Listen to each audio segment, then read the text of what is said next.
歡迎收睇《危機觀察》，縱觀環宇，洞察先機。我係伍俊瑜大魚。南海風雲再起，菲律賓對中國喺仁愛礁嘅挑釁持續發酵，局勢緊張，令人擔憂。西方集體對菲律賓嘅聲援咧，亦都變得大咗好多。針對中方艦船依法管制菲律賓船隻嘅挑釁行為，包括加拿大、歐盟、英國等多個國家都進行咗表態。英國甚至乎仲呼籲中國要遵守2016年南海仲裁案嘅裁決。其實菲律賓咧為咗侵佔中國嘅島礁資源同埋周邊油氣資源，該國嘅馬德雷山號坐灘軍艦喺仁愛礁已經被擱置咗24年啦。儘管我國多次向菲律賓表示不滿，要求佢哋拖走坐灘軍艦，尊重中國領土主權，但菲律賓置若罔聞，根本不理不睬。自我國海警執法船喺日前再次成功攔截菲律賓嘅運輸船，向仁愛礁非法坐灘軍艦提供一啲加固嘅建材，並且動用水炮等等嘅執法設備維持現場秩序之後，然而菲律賓並冇放棄，反而變本加厲，呢一次竟然要出動40艘嘅船。根據菲律賓方面嘅消息，菲律賓正喺度發動聖誕攻勢，組建聖誕船隊。呢一次行動嘅目的，正正就係仁愛礁啦。行動嘅民間負責人表示，佢哋係要去仁愛礁過聖誕節。嗱，咁樣聽起嚟好似一個和平嘅行動，然而背後嘅目的並唔係咁簡單嘅。菲律賓媒體透露，聖誕船隊嘅部分船隻擔任第一梯隊，已經從馬尼拉出海前往巴拉望島方向。第一梯隊總共有40位嘅漁民同埋所謂嘅聖誕攻勢義工啊！呢一啲嘅船隻將會喺巴拉望島集合，等埋其他嘅菲律賓船隻一齊組成一支規模龐大嘅聖誕船隊，然後向住仁愛礁出發。而中國嘅海警並冇坐視不管啊！菲律賓嘅船隻最終就被中國海警成功攔截。而就喺中菲仁愛礁較量呢件事發生之後，唔到48小時，就有消息傳出印度一艘3000噸嘅反潛護衛艦已經抵達咗菲律賓馬尼拉相關港口，並且喺第二日就同菲律賓一艘艦船喺南海相關敏感嘅海域進行咗軍演，針對之意就不言而喻啦。同時，美國海軍嘅卡爾文森號核動力航空母艦最近亦都通過巴拉巴克海峽闖入咗南海，或者就係想為菲律賓撐腰。事實上已經有相關嘅衛星照片顯示出嚟，中方面對住仁愛礁局勢並唔係無動於衷嘅，更加唔係被動防禦，甚至中方已經開始主動出擊啦。嗱，咁樣我哋國家應該點樣去解決仁愛礁問題，唔俾菲律賓挑釁呢？今集大魚同大家講講，中國係咪要填咗仁愛礁，拖走馬德雷山號呢？喺節目開始之前，提提大家記得訂閱屈機 TV、留言、讚好同分享俾你朋友知道。今年以嚟，菲律賓喺南海鬧事嘅頻率非常之密集，幾乎每一個月都有事情發生。歸根究底，第一就係仁愛礁擱淺嘅船就嚟撐唔住啦，促使到菲律賓要加快行動，甚至不惜要起衝突。第二就係美國喺台海局勢緩和嘅基調基礎上邊，勢必要加強喺南海嘅存在感。菲律賓就成為咗美國重要嘅棋子啦。喺我國海警船依法執法攔截菲律賓擅闖嘅運輸補給船之後，菲律賓並冇罷休，而係時刻都準備捲土重來。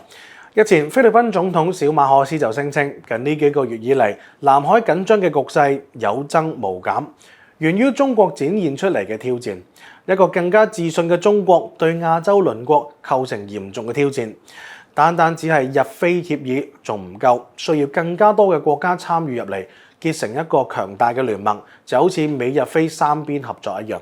小馬可斯講出呢一番説話，完全係基於兩個方面嘅。第一就係我國元首出訪越南，同越南加深聯繫，唔單止強化戰略伙伴關係，亦都宣布要建構中越命運共同體。中越聯繫加強，就意味住菲律賓嘅計劃將會落空，菲律賓喺東南亞國家當中就會更加孤立無援啦。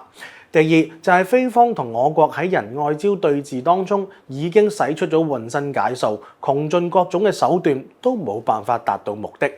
基於呢兩方面嘅原因，小馬可斯就諗住變招啦，諗住拉更加多嘅國家入局嚟到制衡我哋國家，從而達到未來佔領仁愛礁嘅目的。其實唔止小馬可斯嘅，連菲律賓駐美大使羅姆爾德茲咧，亦都誇大南海嘅危機感，抹黑我哋國家，聲稱咧亞太最熱點嘅地區唔係台海，而係南海。一旦中菲兩國起衝突，好有可能會演變成第三次世界大戰。而除咗菲律賓嘅駐美大使之外，菲律賓嘅西部司令部亦都放出咗風聲，佢宣稱中國軍隊正喺度準備制定計劃，務求喺未來喺某一個時間點登上仁愛礁馬德雷山號。而之後菲律賓媒體咧亦都緊隨其後啊，表示根據船隻追蹤系統數據，大約有包括一艘海警船在內嘅27艘中方船隻集結咗喺仁愛礁嘅周邊，有11艘船已經進入去到仁愛礁潟湖中活動。雖然呢一啲嘅艦船都係以漁船為主，但係亦都係對仁愛礁宣示主權嘅象徵。更加重要嘅係，有消息顯示啊，中方呢11艘進入仁愛礁潟湖活動嘅艦船，有幾艘咧，仲一度拉近去到距離菲律賓嗰艘非法坐灘爛船唔到3公里嘅地方。菲律賓媒體報道仲話，中國嘅船隻已經進入咗仁愛礁，好可能係要進行勘探，準備拖走馬德雷山號軍艦。而中方到底係出於啲乜嘢嘅目的，突然之間派咁多嘅艦船進入仁愛礁潟湖活動咧，亦都引起咗好多人嘅好奇。不過大於認為咧，最主要係同兩點係脫唔開關係嘅。第一就係中方包括向菲律賓在內嘅國際社會宣示主權，亦都係為咗要回敬幾日之前菲律賓2名軍方高級將領混入咗仁愛礁嘅行為。因為喺12月10號，菲律賓武裝部隊總參謀長以及西部司令部司令換上咗平民嘅裝束，藉住乘坐僅只係前往仁愛礁運輸生活補給品嘅船隻，偷偷咁樣運上咗仁愛礁，隨後亦都進行咗各種各樣嘅炒作。呢件事喺當其時影響都幾大嘅，畢竟咧佢哋係菲律賓軍方嘅高級將領，竟然可以赤裸裸咁樣登上我哋嘅仁愛礁，呢個係公然侵犯我哋國家主權。如果中方唔做啲乜嘢嘅話，咁樣就會被外界認為我哋軟弱無能。第二點就好可能咧要進入仁愛礁潟湖入邊勘測情況，比如話仁愛礁內部嘅海況啦、礁盤啦，到底邊度適合充填建設一啲永久工事等等。雖然話距離仁愛礁只有幾十公里嘅美濟島已經建成咗我國喺南沙最大嘅島嶼機場以及係碼頭補給點。喺呢種情況底下，中方好大機會唔會對距離咁近嘅仁愛礁再一次進行大規模嘅充填造島行為。但係為咗要捍衛我國島礁嘅主權，亦都係要更好咁樣守護我哋嘅仁愛礁，更加係要向外界宣稱我哋對仁愛礁有絕對嘅主權，唔排除中方會喺仁愛礁啲合適嘅礁盤上邊建造一座海上礁堡啊，以便科研人員同埋執法人員駐守，有效咁樣監視菲律賓嘅一舉一動，杜絕潛在嘅突擊襲擊。其實礁堡呢個嘅概念都相當得意嘅，從簡陋嘅草房發展到海上蒙古包，再去到而家堅固嘅混凝土工事，唔單止面積大，仲配置咗火炮、直升機起降平台，甚至仲會配備埋防空飛彈。呢一種嘅設施嘅建設咧，無疑就能夠大大咁樣提升中國喺南海嘅實力同埋影響力。另一方面，中國咧亦都好有可能尋求喺仁愛礁常態化開發，透過漁民嘅正常活動，向菲律賓展示邊一個喺南海更具實力，回應翻菲律賓嘅挑釁。菲律賓或者需要重新咁認識中國喺南海嘅底線。亦都有人話，目前中方已經有漁船抵近去到距離菲律賓爛船唔到3公里，咁樣好可能就係中方嘅漁船喺對菲律賓嘅爛船進行咗近距離嘅觀察，唔排除中方再接落嚟咧，好可能會對呢一艘嘅爛船進行一啲強制嘅措施。史德福大學嘅鮑威爾教授分析就話，中國嘅船隻集結咧，好可能係為咗勘測水文條件同埋了解航道，亦都好可能係為咗要處理馬德雷山號呢一艘菲律賓嘅軍艦。呢艘軍艦嘅狀態係不佳嘅，有解體嘅風險。中國嘅行動好可能係出於安全同埋環保嘅考量，更加重要嘅係，目前中國海軍嘅8000噸級052D 飛彈驅逐艦以及072型戰車登陸艦等等多艘嘅艦艇已經直接喺美濟島停泊。嗱，咁樣亦都釋放出一個好強烈嘅信號，就係若果菲律賓繼續一意孤行，唔排除中方會直接重拳出擊。若果仁愛礁發生一啲緊急嘅狀況，隨時都可以作出應對。我哋睇翻最近呢半年，菲律賓6次闖入我國南海島礁，並且渲染、炒作、抹黑中國，亦都導致到中菲關係急劇咁惡化。2023年嘅8月5號，菲律賓不顧中方一再勸阻警告，派出2艘艦船擅自闖入仁愛礁海域，發動第一次闖入行動。2023年嘅9月22號，菲律賓漁業同埋水產資源局一艘嘅公務船亦都喺未經中方允許嘅情況底下，擅自闖入黃岩島附近海域，並且企圖闖入黃岩島嘅潟湖。而喺2023年10月22號，菲律賓2艘民用船同埋2艘海警船未經中國政府允許，擅自闖入仁愛礁鄰近海域，連續第3個月闖入中國南海島礁。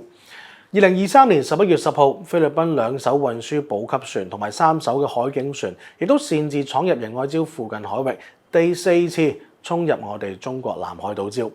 去到12月9號，菲律賓第5次衝入我哋中國南海島礁，菲律賓派出咗3艘嘅公務船衝擊我哋嘅黃岩島，被中國果斷咁驅離。根據菲律賓官方最新發布嘅聲明，菲律賓公務船隻遭到中國海警執法船水炮攔截同埋驅離。菲律賓嘅漁監船坦博爾特拿督號嘅通訊嘅設備亦都遭受到嚴重嘅破損。去到12月10號，菲律賓一艘嘅運輸補給船、一艘公務船同埋2艘海警船，未經中國政府允許之下，企圖向仁愛礁非法坐灘嘅軍艦運送建築材料，執意衝向我哋嘅仁愛礁潟湖，並且以危險嘅方式衝撞現場嘅中國海警船，第6次衝入我哋中國南海島礁。而最新嘅情況就係菲律賓總統小馬可斯親自落場，挑動周邊國家同中國對抗，污蔑話一個更加自信嘅中國對亞洲鄰國構成咗真正嘅挑戰。如果我哋依照解決南海問題由易到難、抽絲剝繭嘅原則，中國同菲律賓、馬來西亞同埋印尼之間嘅爭端都係屬於比較容易解決嘅部分。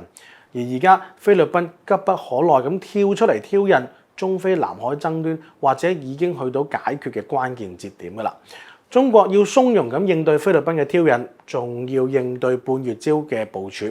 南沙嘅戰略要地半月礁，或者成為中國解決同菲律賓南海島礁爭議嘅關鍵支點。原因就係菲律賓侵權挑釁嘅背後有着域外勢力嘅支持，其中最主要就係嚟自美國啦。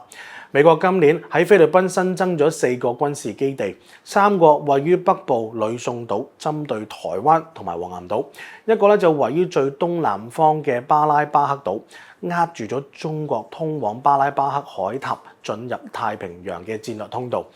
菲律賓衝擊仁愛礁船隻就係從巴拉望省嘅巴拉巴克島出發，亦都係中國半月礁嘅正對面。之前美國嘅軍艦經常都打住所謂嘅自由航行嘅旗幟，頻繁咁樣通過巴拉巴克海峽進入南海。而呢一次菲律賓挑釁黃岩島同埋仁愛礁船隻都係從美軍基地附近駛出㗎，呢個絕非巧合。美軍好可能直接參與咗方案制定，並且提供導航同埋預警等等嘅支援。美國利用南海問題挑釁地區國家同埋中國嘅關係，為佢哋嘅地緣政治戰略服務，早就已經人盡皆知㗎啦。針對今個月9號喺黃岩島附近海域同埋10號喺仁愛礁鄰近海域發生嘅事件，美國國務院發言人米勒10號就發表聲明，指責中國嘅船隻針對菲律賓船隻嘅行為係危險而且係非法，仲聲稱美國同菲律賓會站在一起，強調美菲共同防禦條約適用於喺南海任何區域攻擊菲律賓武裝力量、公用船隻或者飛機嘅情形。美國嘅目的就係要借助菲律賓挑釁中國，諗盡辦法，千方百計要讓中國喐手，最好就係爆發南海軍事衝突，甚至乎係戰爭。咁樣美國就可以光明正大咁樣介入衝突。